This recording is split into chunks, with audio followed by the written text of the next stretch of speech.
Referentes teóricos en la terapia cognitiva comportamental. Bien, en la foto, ahí arriba, es doctor Héctor Fernández Álvarez, una personalidad dentro de la psicología cognitiva, en la terapia cognitiva comportamental, con quien tuve el gusto de estudiar, ¿no? Ahí está él, tanto como yo, y rodeados de mujeres. Bueno, qué lindos tiempos. Cosas serias. No, vamos a las bases de la TCC, no te digo una broma. La TCC desde su origen está epistemológicamente ligada al constructivismo, esto es, que el conocimiento es una construcción del sujeto, que muchas veces el sujeto construye cualquier cosa. Y por eso viene una terapia. Si el hombre construye su realidad, lo hace en el interjuego de una serie de estructuras y procesos que dan significado y sentido a la experiencia. O sea, nosotros necesitamos siempre, como una suerte, digamos, de tendencia psicológica, a toda experiencia que tenemos le asignamos un significado. Y a veces ese significado puede estar sobredimensionado, devaluado, desajustado, con ciertos parámetros que tiene la realidad, porque la realidad debe tener ciertos parámetros, ¿no es cierto? ¿No es cierto? Y uno como psicólogo más o menos trata de estar o de ver esos parámetros, pero sin embargo, veámoslo así. En el proceso terapéutico lo importante es el paradigma del paciente. Sí, su paradigma es lo que nos interesa. Él plantea las metas que quiere, ¿sí? Para su propia vida. Es decir, el paradigma es la forma única y particular en que cada sujeto significa su propia realidad.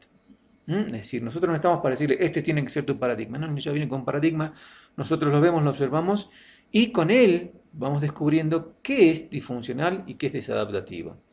Lo disfuncional y desadaptativo será aquello que no le permite alcanzar sus metas.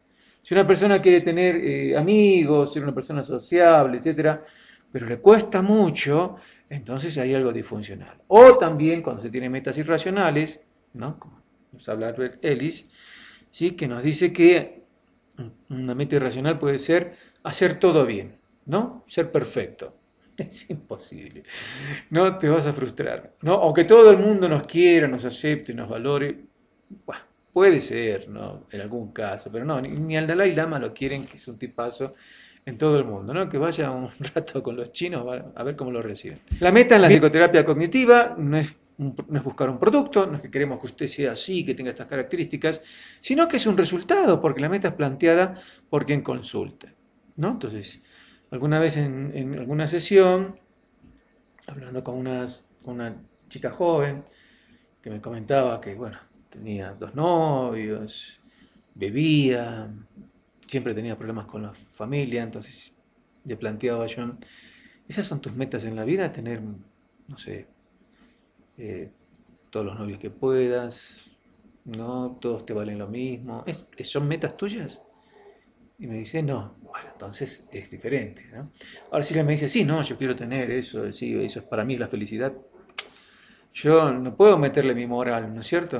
O sea, te puedo decir, mira, si vas por ese camino, no un consejillo, por ese camino me parece que no vas a llegar a cierta estabilidad emocional en tu vida, ¿no te parece? ¿No? Porque, no sé, no sé, conoces el dicho de quien mal anda, mal acaba. ¿Sí? Y así nosotros vamos trabajando. Entonces, el psicoterapeuta, vamos a empezar con esto, fomenta el pensamiento crítico. ¿Sí? Fomenta el pensamiento crítico. Busca que la persona vea realmente, se vea a sí misma como en un espejo, ¿sí? Y pueda decir, bueno, esto debería cambiarlo. Debe ser un motivador y un desarrollador de habilidades de afrontamiento. Conceptos básicos, esquemas, estructuras de procesamiento de la información. ¿m? Esos son los esquemas, estructuras de procesamiento que generan y ascriben significado a la realidad y permiten construir una visión estable de sí mismo y del mundo. ¿Sí? Las cualidades de los esquemas son las siguientes. Densidad, es el grado de prominencia dentro del sistema de información. Valencia, el nivel de activación. ¿Sí? Densidad, por ejemplo, un esquema religioso, ¿no? Entonces, en todo lado la persona, no, esto va en contra de mi religión, qué sé yo. Densidad.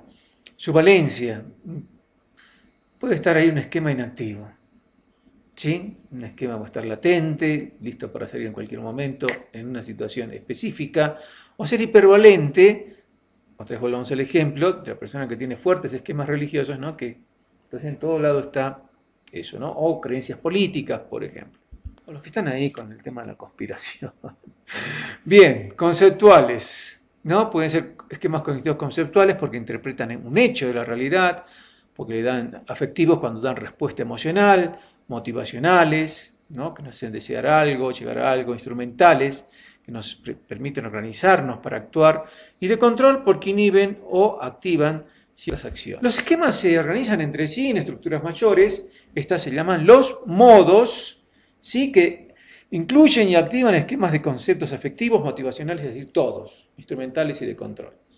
Entonces, y si modificamos alguno, también eso afecta a los demás, porque dentro de los modos los esquemas son interdependientes. Que si cambiamos, digamos, un esquema afectivo, motivacional, entonces puede cambiar todo lo demás. Esto es muy interesante, muy aplicable en la psicoterapia. Las creencias nucleares intermedias. Entonces hay diferentes tipos de creencias. La nuclear es una creencia central, ¿no? Una o dos, realmente es una, ¿sí? Que genera a partir de eso toda una raíz, todo un árbol de creencias. Por ejemplo, la creencia soy inadecuado.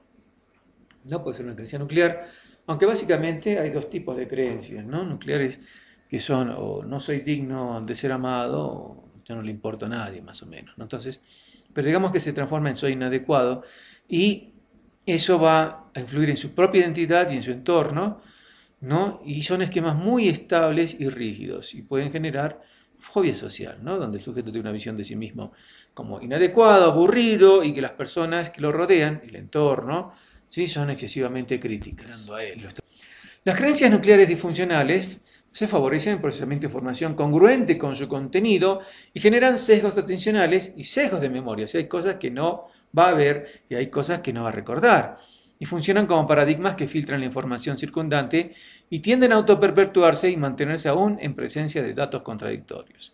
¿No? Como la película Un miedo increíble lo que existe, que es un caso de un paranoico, ¿no? Que está tan paranoico, ¿sí? Que hasta cierto punto es graciosa la película, pero recomiendo que la vean y ahí se ve cómo la persona entonces tiene sesgos atencionales, sesgos de memoria, muy interesante. Creencias intermedias o supuestos implícitos son proposiciones condicionales que se relacionan con las creencias nucleares, por ejemplo, si P entonces Q, que van a establecer normas interpretativas. Si no me llama, es que no soy interesante o no le intereso. ¿Sí? Si no me acompaña, es que ya no le importo, que no valgo nada. Entonces, esa es la, digamos, son proposiciones automáticas. Si no pasa esto, y esos pensamientos generan emoción. ¿No? Veamos, los pensamientos automáticos. Los datos son filtrados por creencias, y esas creencias son pensamientos automáticos, o se forman como pensamientos automáticos que surgen en forma involuntaria, sin esfuerzo, y muchas veces son un foco de un análisis pormenorizado. ¿No? Los que nos interesan son los pensamientos automáticos disfuncionales. ¿Mm? Por ejemplo, en el ejemplo, en la fotito, eso lo dices por mí, dice, ¿no? Que es decir, la persona piensa que todo lo que pasa a su alrededor está relacionado con este sujeto, ¿no? Se llama inferencia arbitraria. Bien, entonces hay una correlación muy fuerte entre el pensamiento, la conducta y la emoción. Y si pensamos macanas, entonces sentimos y tenemos comportamientos de ese orden, ¿no? Si es disfuncional, todo lo demás va a ser disfuncional. Entonces afecta lo que pensamos en nuestras emociones y acciones. Y por lo general los pensamientos automáticos giran en torno a una temática común, ¿no? Por ejemplo, en el caso del celoso, ¿no? Sus pensamientos automáticos van a girar en torno a que en cualquier momento va a ser traicionado, ¿no? Casi una especie de paranoia específica. El procesamiento disfuncional de la información. Los datos sensoriales forman estructuras, procesos y productos, representan y transforman significados, y esto genera activación de modos y esquemas disfuncionales que promueven que el procesamiento y la información se direccionen en un sentido determinado por dichos esquemas, generando sesgos. Es decir, la realidad existe allá afuera, es innegable, ¿no es cierto? Y más o menos todos somos funcionales a ella, pero en algunos casos no. ¿Sí? En algunos casos no, y eso nos afecta. Entonces tiene que haber algún tipo de sesgo, algo que nos estamos focalizando mucho y sobredimensionando o no lo estamos directamente viendo.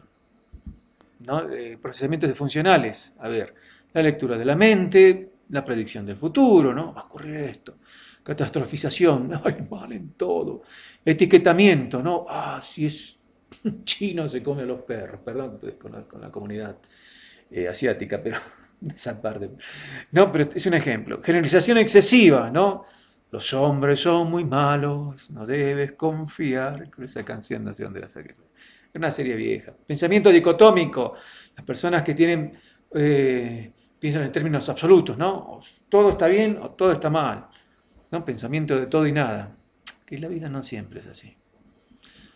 Hay situaciones, estoy de acuerdo, que sí son todo o nada, ¿no? Como dice Clint Eastwood, y que nos jugamos el pellejo, que sí, que son situaciones extremas, pero no siempre es así, ¿no?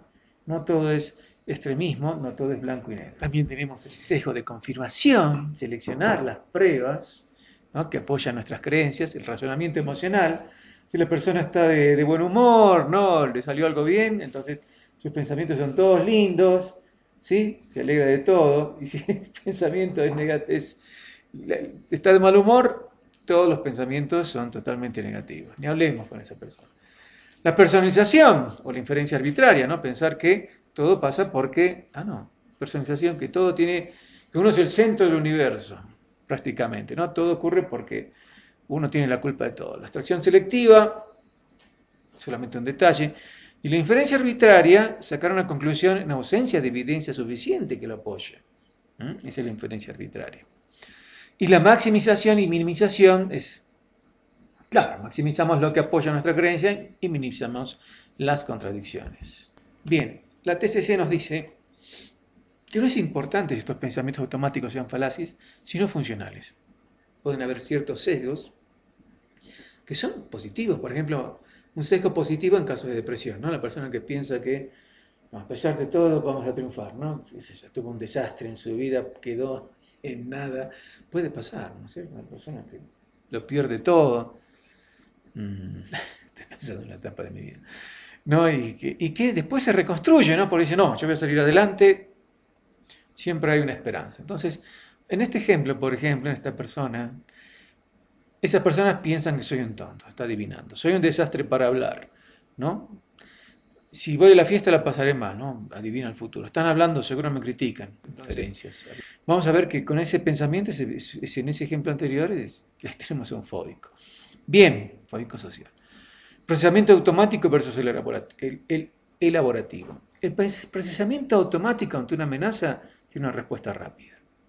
Por ejemplo, escuchamos un ruido fuerte, brum, y salimos corriendo. Y el elaborativo es más regulador, flexibilización, nos dice, bueno, no, si vamos al piso de arriba, muero seguro, tengo que ir hacia el piso de abajo, pero hay escaleras de emergencia. Entonces, ese es el procesamiento elaborativo. Y los dos se combinan en la vida, ¿sí? No es que uno sea mejor que el otro, ¿sí? Se complementan entre sí. El problema es que la mayoría de nuestros procesamientos automáticos pueden estar buenos y pueden ser que algunos sean disfuncionales, o que nuestro procesamiento elaborativo en algunas situaciones también sean disfuncionales, ¿no? Como la rumiación, por ejemplo. Entonces se complementan y se influyen entre sí. Entonces, en el caso de la ira, la persona iracunda tiene un procesamiento automático, ¿no?, en donde él elabora que todo es una amenaza, que lo están molestando, que están dudando de su integridad o lo están atacando a su yo. Y todo eso lo tenemos que llevar a un procesamiento más estratégico, más elaborativo, más voluntario, con grandes montos atencionales, más conscientes, con reglas, ¿entienden? Entonces esta persona va a poder regular mejor esa actitud de ira que pueda. Las emociones interpretan los hechos. Me gusta, no me gusta, me agrada, me desagrada, me hace sentir bien, me hace sentir mal, nos motiva, quiero hacer esto, no quiero hacerlo, regula nuestras respuestas de afrontamiento, ¿sí? Sí, lo hago, no lo hago, y la toma de decisiones también, ¿no? O sea, voy a hacer esto o voy a hacer lo otro. Somos muy emocionales, somos seres totalmente emocionales, sí, y así nos va a veces. Bien, su activación se relacionaría a conocimientos procedurales, es decir, es muy automático, ¿no? Muy automático todo el tema de las emociones, y por eso muchas veces tenemos que meterle pensamiento, podríamos decir, para poder controlar ciertas emociones automáticas inadecuadas o disfuncionales. A veces, por otro lado, también es muy importante en terapia la activación emocional, porque un paciente con agorafobia que hace su viaje en ascensor, está bien, tiene genera emociones placenteras, pero luego desconfirma, ¿no? Que el ascensor va a explotar ahí en el quinto piso, se va a venir abajo, y se va generando creando disonancia cognitiva. Entonces, nosotros los psicoterapeutas lo que hacemos es generar de a poco y con buena medida, pero en forma continua, disonancias cognitivas en todo pensamiento automático disfuncional que encontremos. Bien, veamos cómo se dan estos, más o menos, estos conceptos que hemos hablado. Tiene que haber siempre una predisposición biológica, ¿no es cierto? Algo de temperamento en el sujeto, ¿sí? Que en relación a las experiencias tempranas va a desarrollar ciertos modos de psicopatología. Esto va a generar cierta vulnerabilidad y habrán ciertos factores precipitantes que van a predisponer a algún tipo de psicopatología. ¿Sí? Estos factores precipitantes van a generar esquemas y modos, están relacionados con creencias nucleares, con reglas y con supuestos, y van a construir pensamientos automáticos que van a actuar en lo afectivo, en lo fisiológico y obviamente en la respuesta instrumental de la conducta que va a retroalimentar todo este sistema. ¿Sí? Es decir, una persona que es, volvamos al celoso, ¿no? Si la creencia nuclear tal vez es no soy digno de ser amado y por eso está en guardia, ¿no? Generan reglas y supuestos, sí, en cualquier momento me van a traicionar, ¿no? O si no me llama hoy es que me está traicionando, ¿no? Si no me acompaña es que me está traicionando. Pensamientos automáticos, ¿no? Respuesta fisiológica, adrenalina, ¿no? Se activa, se enoja la persona y en su conducta entonces empieza a hacer cosas que son inadecuadas y disfuncionales con la pobre pareja. Bien. Estrategias de afrontamiento disfuncionales, las conductas de afrontamiento asociadas a trastornos de ansiedad, se engloban bajo el término de conductas de seguridad para reducir la ansiedad y se ponen en marcha ante una amenaza, ¿no? Y que todos tenemos un poquito de esto, no solamente los que tienen trastornos de ansiedad. Conductas evitativas, por ejemplo, evitar algo.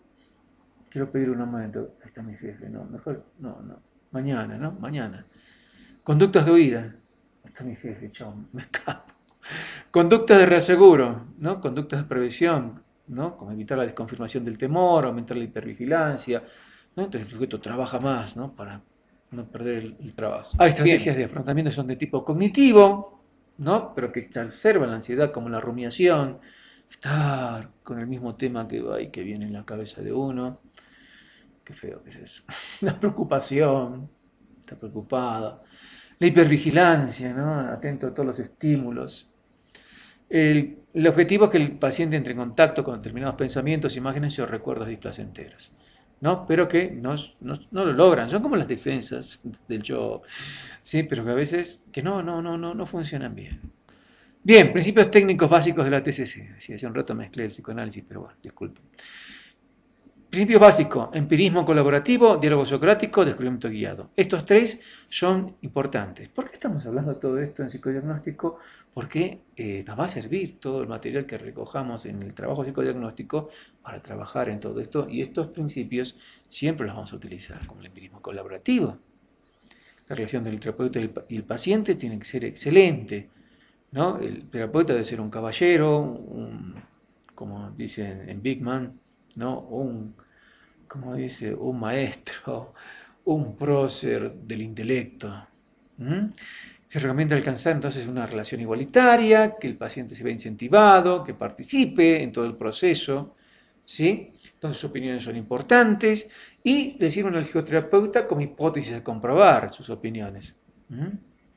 Están en interacción con el ambiente, este debe modificarlo. El descubrimiento guiado, el conocimiento generado entre paciente y terapeuta debe ser construido por el propio paciente para que interprete, a través de las disonancias que le ayudamos a generar, nuevas estrategias para afrontar, con mini experimentos que van generando incongruencias con el paradigma con el cual viene el paciente. ¿Sí? Entonces, ¿qué pruebas tiene usted de que lo van a traicionar? ¿No? O sea, no es que le decimos, usted es muy celoso, tiene que cambiar, no. ¿Qué pruebas tiene? Usted se da cuenta que siempre selecciona lo más negativo y las cosas lindas, las cosas buenas, ¿por qué no las tiene en cuenta? El diálogo socrático para explorar e interpretar lo que el paciente otorga, para acceder a sus significados, para percibir su paradigma de del paciente, ¿no es cierto? Donde el paciente no se debe sentir burlado ni asediado, ¿no? Entonces, a través del diálogo socrático vamos generando en el sujeto, en el sujeto ciertas contradicciones. Bien, contradicciones que no lo van a volver loco, sino que más bien le hagan razonar, reflexionar sobre los esquemas, sobre la forma distorsionada en la cual está percibiendo el entorno. Un ejemplo, por ejemplo, pregunto al paciente, si de golpe empiezo a tartamudear o si quedo en blanco, ¿qué tendría eso de malo? Y la gente se daría cuenta. ¿Qué podría pasar? Podrían reírse de mí. ¿Qué significa eso para usted? Que pensarían que soy un estúpido, no querrían estar conmigo. Si eso sucedería, me quedaría completamente solo y me daría cuenta que soy poco interesante y tonto para tratar con la gente. Y lo siguiente que se le preguntaría es, ¿y qué pruebas tienes de que va a suceder así? ¿Ya te pasó? ¿No? Entonces vamos generando con ciertas contradicciones en su discurso, cierta disonancia cognitiva, no muy grave, ¿no? De a poco, de una forma graduada, para que la persona salga de ese esquema en la cual termina pensando que siempre es poco interesante y siempre es un tonto. ¿No? Ahí tiene esas creencias, y cuando hacemos preguntas se debe evitar mucho el por qué. Bien. Hay cierta analogía en lo que estamos hablando con el modelo anterior de inferencias, ¿no? Que era el modelo psicoanalítico. Ahora vamos a entrar al modelo TCC, donde también se habla de la información preliminar, que sería más o menos las inferencias de primer orden, los observables, las hipótesis, el reconocimiento de esquemas, de distorsiones, que son las inferencias de segundo orden, ¿no? Ya vamos aplicando teoría. Formulación del caso y diagnóstico sería como la inferencia de tercer orden, ¿no? Y en lugar de técnicas proyectivas, en el modelo TCC se van a utilizar técnicas psicométricas, ¿sí? O sea, nada de ahora en adelante de que vamos a usar el TRO, ¿no? Vamos a usar el HTP. No, señores. El modelo TCC, técnicas psicométricas. Veamos este caso que nos va a permitir ilustrar todo lo que hemos hablado. El caso Paula, 23 años, estudia parvularia, está en su último año, está haciendo su práctica profesional. Viene a terapia porque se siente ansiosa. Eso es muy importante. Ya ahí tenemos una cosa que tenemos que ir marcando, ansiosa. Bueno, su práctica profesional le genera estrés. Ya no desea asistir a su práctica profesional. Además está comiendo demasiado, fuma más que antes. Tiene dificultades para conciliar o mantener el sueño. Piensa todo el día en las planificaciones que debe presentar diariamente en el jardín. Y aquí ya vamos observando entonces, haciendo puntualizaciones sobre el problema que puede tener, ¿no? Come demasiado, fuma demasiado, duerme mal, tiene mucha ansiedad realmente, y ella lo ubica en una cuestión ambiental, que es la práctica profesional, ¿no? Y en el jardín. Que expresa que su supervisora en el jardín infantil donde hace su práctica le corrige todas las planificaciones y actividades que realiza durante el día, en ocasiones la menoscaba, frente al asistente de la sala, frente a los niños del jardín y frente a los apoderados. No sé, una bruja. Perdón por el supervisor, ¿no? Que viene y le dice, no, mira, vos estás haciendo esto mal, esto lo tenés que hacer bien, sí, acá te falta estos conceptos, o sea, le llena la cabeza, ¿no? Y le dice que no tiene carácter, que no planifica bien, y eso la angustia, la deprime y la desvaloriza. ¿Por qué? Porque a todos alguna vez nos van a llamar la atención, ¿no? Y a veces nos reímos, sí, tenés razón. No, le decimos, sí, no, por supuesto, sí, pero por dentro, sí, pero ella no, ella lo sufre. Entonces, durante la entrevista observamos que siempre fue una alumna destacada, acostumbrada a recibir halagos por parte de sus profesores. Desde muy pequeña, ¿no? Siempre recibió halagos. Es hija única, de familia acomodada. Entonces, a ella la tenemos, la princesita, ¿no? La princesita del lago. A ella no hay que tocarla, hay que alabarla, hay que decirle cosas lindas. Pero no siempre es así en la vida, mija.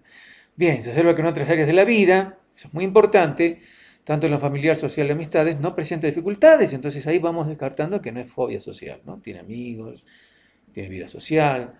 Se nota en su discurso que no reconoce que es muy dependiente de la opinión de su supervisora y de los halagos en general. O sea, ella hace un sesgo atencional. Hay una distorsión ahí en cuanto al trato que le da la supervisora. Siente lo que está pensando su supervisora, cree que las cosas son blancas o son negras, observamos que las cosas que le rodean se tornan negativas cuando el estado de ánimo se viene abajo, y vemos que desarrolla reglas generales a partir de las llamadas de atención de su supervisora, que reconoce también y halaga sus esfuerzos en oportunidades. Tenemos entonces aquí lectura de la mente, ¿no? La supervisora le lee la mente. O ella también a la supervisora, ¿no? Me odia. Razonamiento dicotómico, estoy todo mal, todo mal. Razonamiento emocional, también, ¿no? Pero esta vez, si todo está mal, mi estado de ánimo está bajo, todo me va a ir mal en adelante. Generalización, todo lo que le dicen es totalmente desagradable.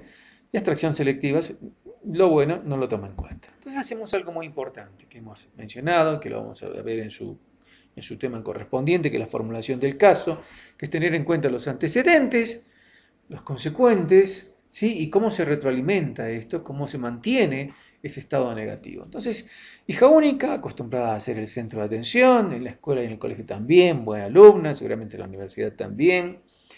Y eso le genera un paradigma más o menos que podría ser el siguiente, ¿no? Que siempre debo ser la mejor, siempre debo recibir reconocimiento positivo, o sea, ella es una joyita intocable, ¿no? Así se ha formado, y le toca esta experiencia, que apenas puede enfrentar. Tiene distorsiones cognitivas, que ya las hemos mencionado, y si tiene la experiencia de no poder afrontar por primera vez a alguien que es crítica y áspera con ella. O sea que aquí, que seas la nena bonita, a mí no me interesa, hacer las cosas bien. Y da palo, palo, palo. Y eso le genera picos de estrés cotidianos, pensamientos de volver a recibir críticas y desaprobación. Entonces uno puede pensar trastorno de ansiedad generalizada, pero no es generalizada. Acá está todo focalizado en un ambiente específico, que es el jardín de infantes, el kinder, y una persona en especial, que es la supervisora, que le genera estrés. Entonces, este es un trastorno de adaptación. Veamos. Acá está la formulación del caso, ¿no? Que ya más o menos lo hablamos anteriormente. ¿Sí?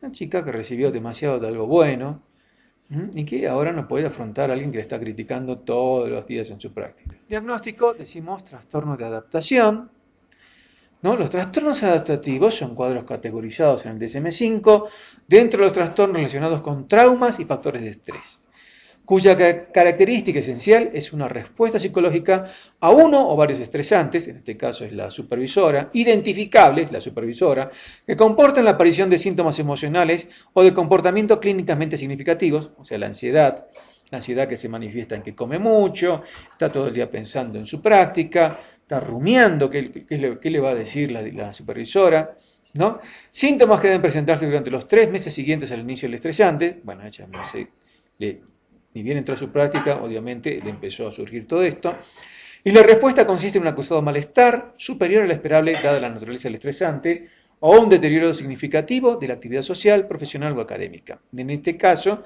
deterioro de su práctica profesional, está pensando en abandonar. ¿Sí? Entonces, haciendo el diagnóstico diferencial, se puede confundir con un trastorno de ansiedad generalizada, de hecho tiene muchas características similares, pero la diferencia es que es un trastorno de adaptación porque el estresor se ubica en un ambiente y un estímulo claramente identificables, que al desaparecer, desaparece la ansiedad. Bien, no es fobia social porque Paula tiene amigos, tiene una vida social, etc. No es fobia específica porque no hay acá no es miedo irracional, incontrolable, condicionado a la supervisora. Lo que causa o desencadena, ¿no? ¿Sí? Su ansiedad. Y no es depresión porque este es un efecto colateral. Bien, con este ejemplo, señores, así facilito, rápido, en realidad no es tan así, es más o menos para adentrarnos a lo que tenemos que hacer, ¿sí? en la materia. Este ejemplo lo hemos hecho así, rápido. Bien, los próximos vamos a hacer con mucho más detalle, ¿no?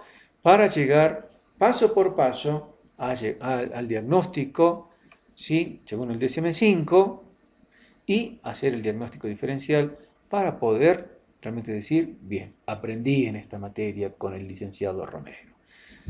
Recomendaciones en este caso, ya que estamos, psicoeducación, diálogo socrático sobre sus distorsiones cognitivas, la correspondiente reestructuración cognitiva, terapia de resolución de problemas, inoculación del estrés, ¿no? Para que fortalecerla, ensayos conductuales, juegos de roles, estrategias interpersonales. Esto lo tenemos que hacer rápido, en 2 meses tenemos que hacer todo esto, o 3, ¿sí? ¿Por qué? Porque ya va a terminar su práctica.